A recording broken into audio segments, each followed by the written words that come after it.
Meu nome é Mônica Dorim. Esse é Falando no Pé do Seu Ouvido. E hoje a gente vai falar um pouquinho sobre uma fase complicada para a maioria de nós, que é a adolescência.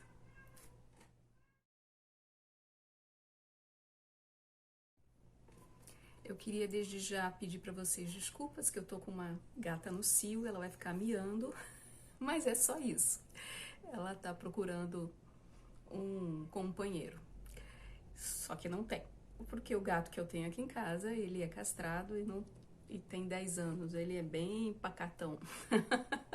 Independente disso, ela tá procurando. Então, esse lugar do que ela tá fazendo é um pouquinho o que acontece depois de uma certa idade com os adolescentes. A adolescência é uma fase em que as crianças começam a querer se tornar adultos e querem começar a pensar em sair do ninho. A primeira questão que aparece dentro delas e dentro de todos nós, se vocês puderem lembrar como foi quando vocês eram adolescentes, é querer se diferenciar dos pais. É uma fase bem rebelde a nível de não aceitação daquilo que eles estão vendo que está acontecendo ali, de uma certa forma. Não porque eles não concordam necessariamente, mas porque eles querem achar a sua própria identidade. Quem que eu sou, sem precisar dos meus pais, sem precisar dos meus amigos, apesar de que eles são criaturas bem de turma, né? Para inclusive se achar. Eles procuram do lado de fora, muitas vezes, identificações. Ah, deixa eu ver o que é que esse povo aqui está fazendo. Se eu gosto disso aqui, deixa eu ver o que eles resolveram fazer para eu também tentar ver o que deu certo, o que não deu certo e eu resolver como é que eu faço. Independente da turma, tá? Se é uma turma que joga jogo na internet, se é uma turma que gosta de surf, se é uma turma de meninas, por exemplo, que gosta de maquiagem ou gosta de falar de namoradinhos, isso realmente não faz diferença. O que acontece é que essas crianças estão se procurando quem elas são, independente do que pai e mãe disseram para elas o que elas tinham que ser. Porque pai e mãe não tem nenhum tipo... Criança não vem com livro de instruções, né? E muitas vezes numa mesma família, duas crianças nascem com personalidades diferentes e apesar de você criá-las da mesma forma, elas têm vamos dizer assim, elas vêm dando resultados nas atitudes de maneiras diferentes. Por quê? Cada pessoa é diferente. Isso é uma coisa que eu queria pontuar muito quando vocês me perguntam o que eu faço para dar limites para os meus filhos. Por exemplo, que uma mãe me perguntou e por isso eu vim fazer esse vídeo. Não existe uma regra só, porque cada criança, cada indivíduo reage de maneira diferente às coisas que a gente tenta fazer para ajudá-los a ter limites, ou agir de uma forma segura, vamos dizer assim, né? Se a gente for pegar uma criança que precisa de muito estímulo para se acalmar, por exemplo, uma criança com TDAH, ela precisa de muita adrenalina para poder baixar, ela precisa de muito movimento. Colocar limites, o quanto de esporte, de correr, de pular, de fazer exercício numa criança dessa, porque você quer paz, vai só piorar a situação. Uma criança que é muito pacata, que fica na frente do computador direto, e você quer colocar um limite nela, você precisa, ao contrário, dar estímulos externos, algo que dê prazer para ela, que não seja na frente do computador. Coisas que estimulem ela a sair daquele lugar que ela está, seja de excessos, ou seja de excessos de exercício, seja de excessos de ficar parado. Tudo isso é tentativa e erro. Não existe fórmula. Cada criança, cada indivíduo é diferente e reage diferente. Algumas pessoas, mini pessoas, né, são muito emocionais. Então, por exemplo, não gostam daquele professor, vão mal naquela matéria. E no ano seguinte vão bem na matéria. Não é porque estudou mais, não. É porque aquela criança se conecta com a pessoa que está dando a aula, não é com a matéria. Outras crianças, elas são muito competitivas, então não importa quem está dando a aula, ela quer ser a primeira da sala. Então ela fica focando em ser a primeira da sala, em estudar muito, em se dedicar e esquecer o resto. E você quer dar uma vida mais saudável, quer que ela saia, quer que ela encontre os amigos, e ela está muito preocupada em passar de ano. E o contrário também acontece bastante, porque é uma fase em que eles estão experimentando. A fase da adolescência é uma fase de experimentação. Então, a gente querer proteger muito, às vezes, impede que essas crianças experimentem, errem e consigam achar suas próprias soluções. Existe essa necessidade deles errarem, da gente deixar eles errarem e deixar eles assumirem esse erro. É assim que a gente aprende também. Quando a gente tenta proteger demais uma criança ou um adolescente, sem permitir que ele erre, ele vai, quando tiver um problema, não saber resolver, não saber achar soluções dentro dele. Porque a gente está, os adultos, né, vamos dizer assim, na melhor das intenções, está limitando as possibilidades de criatividade interna, de resiliência às coisas que dão errado. Tem muito adolescente aí que não pode ouvir um não. Não pode ouvir um não porque, ai meu Deus, não pode sofrer. Tem muito pai que, na melhor das intenções, não consegue ver o filho sofrer e acaba não permitindo que ele se sinta resiliente. Eu dou conta disso aqui. Eu dou conta de cair, machucar o joelho, soprar, botar um band-aid e voltar a brincar. Não, tem que ficar em casa, ninguém pode mexer.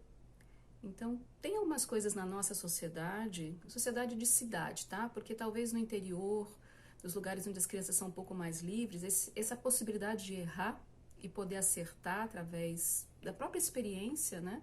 E aprender com isso, aprender a ser uma pessoa que tem capacidades internas, que adquire esses lugares de, eu sou capaz disso, e ele se surpreender, é menor aqui. E por que as crianças jogam tanto no computador? Por causa disso. É uma experiência onde eles erram muito, porque eles perdem nas competições, mas eles têm a chance de levantar e jogar de novo e tentar acertar. Muitas vezes essa é a única oportunidade que eles têm de experimentar, errar e acertar. E mesmo assim, não é uma experiência real de corpo, é só mental, né? Ele não vive aquilo realmente, de ter brigado com o amigo no colégio e chegar em casa chorando porque perdeu ou porque chamaram a atenção dele no colégio, e ele tem que lidar com isso. Então, colocar limite numa criança, que é o que me perguntaram, vai depender da criança, vai depender da situação e vai depender dos pais. Por que dos pais também? Porque criança, de certa forma, segue exemplo. E você tem um casal, um homem e uma mulher, que têm personalidades diferentes. Muitas vezes eles não concordam do jeito de lidar com as situações, e a criança vai observar isso. Não precisa ser uma situação limite de briga entre pais, necessariamente, mas muitas vezes, quando as crianças têm pais separados, por exemplo, na casa do pai se resolve de um jeito, na casa da mãe se resolve de outro.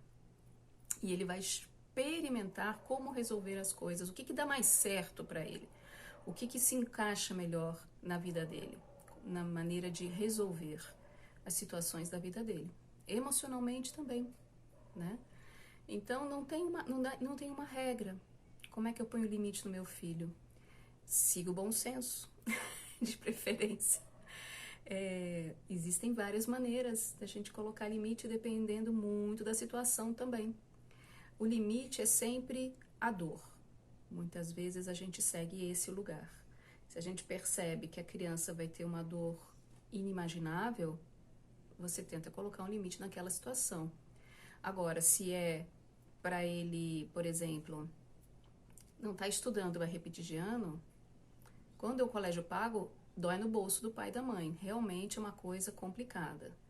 Coloque limites na hora de estudar, apesar de que hoje em dia eu tenho muita criança que está bem insatisfeita com o colégio, muita criança que diz assim, esse sistema não tem nada a ver, né?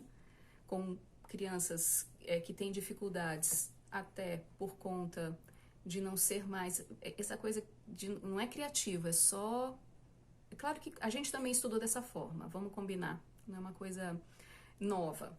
Na nossa época também estudar não era gostoso, nunca foi gostoso estudar. A gente tem que lembrar que não é gostoso estudar, a não ser alguém que seja extremamente cabeção e gosta e se interessa pelas situações de estudo, porque tem alguma criança que tem algum ganho nesse lugar interno, né? Que fica bem para os pais, porque ele se sente bem sendo o melhor da turma. Enfim, cada criança é diferente, né? Mas elas não estão mais se sentindo curiosas sobre as coisas que estão se contando, porque é muita informação. Na nossa época tinha menos hora-aula, menos matéria, e mesmo assim era chato. Mas a gente tinha tempo de brincar, tinha tempo de, sabe, botar tudo isso pra fora, ir pra rua, esquecer, estudar, botar. E no dia da prova na semana da prova a gente estudava. Hoje em dia é uma pressão tão grande nas crianças para estudar, porque tem que saber qual que é a faculdade desde o maternal. É uma pressão extrema. E então não existe tempo de brincar, não existe tempo de, deixa eu parar de pensar, só pensar, deixa eu sentir, deixa eu movimentar meu corpo. Isso tudo é importante também para a saúde de qualquer ser humano. Não é só para as crianças. A gente, como humano, antigamente, a gente brincava na rua, a gente andava de bicicleta, a gente jogava queimado, enfim. Hoje em dia, as crianças moram dentro de um cubículo, não tem como descer, porque não tem ninguém para olhar, ninguém confia na criança lá embaixo sozinha, a gente ia para a rua e ninguém olhava. Não que hoje em dia é muito difícil isso. Tem muitos carros, né? Então, é muito mais complicado hoje em dia você dizer, eu quero colocar limite na criança. Eu quero que ela seja assim ou assado. Então, cada situação é uma situação, tem que ser conversada, tem que ser observada que tipo de criança é essa, qual que é a vida que ela tem, para poder dizer para vocês, faça isso ou faça aquilo. Ou vamos tentar isso, vamos tentar aquilo. Porque não tem uma resposta certa. Porque cada indivíduo é diferente. Cada situação de vida tem uma reação e tem uma ação diferente. Eu sinto muito se esse vídeo deixou vocês com mais dúvidas do que com certezas, né? Mas a vida é muito isso, né? Tentativa e erro. A gente vai tentando trazer dentro da nossa história as coisas que a gente aprendeu. Isso aqui funcionava na minha época. E testa. Não quer dizer que vai funcionar. Vai ter que talvez usar a imaginação e ver que criança que é essa, qual que é, o que tem essa criatura que está na sua frente, esse ser humano que está na sua frente pedindo para você. E muitas vezes é só isso, a gente ouvir essa criança para ver o que ela está pedindo, porque ela traz as soluções muitas vezes, mas a gente nega porque isso aqui não é, eu não acho que é bom, ou na minha época não era assim que funcionava. Muitas crianças têm o seu tempo diferente do tempo dos pais, tem muitos pais que são acelerados, as crianças são mais lentas, e o contrário também. Crianças muito aceleradas quando os pais são mais na deles, sem tanto disponibilidade para acompanhar essa criança que é tão agitada. Então, tudo isso é adaptação. Não tem uma regra, não tem uma receita. Eu estou à disposição, se vocês tiverem dúvidas específicas, se eu puder ajudar. Tá certo? Então, a gente se vê semana que vem. Se vocês acharem que esse conteúdo vai ser interessante para alguém ouvir, por favor, compartilhem. E eu estou aberta a perguntas sobre qualquer tema. Então, coloquem nas conversas no chat ali embaixo outras perguntas para eu poder ajudar vocês nessa visão de mundo que eu tenho e se isso pode ajudar vocês também a verem o mundo de um outro lugar, tá bom? Um beijo enorme e até a próxima.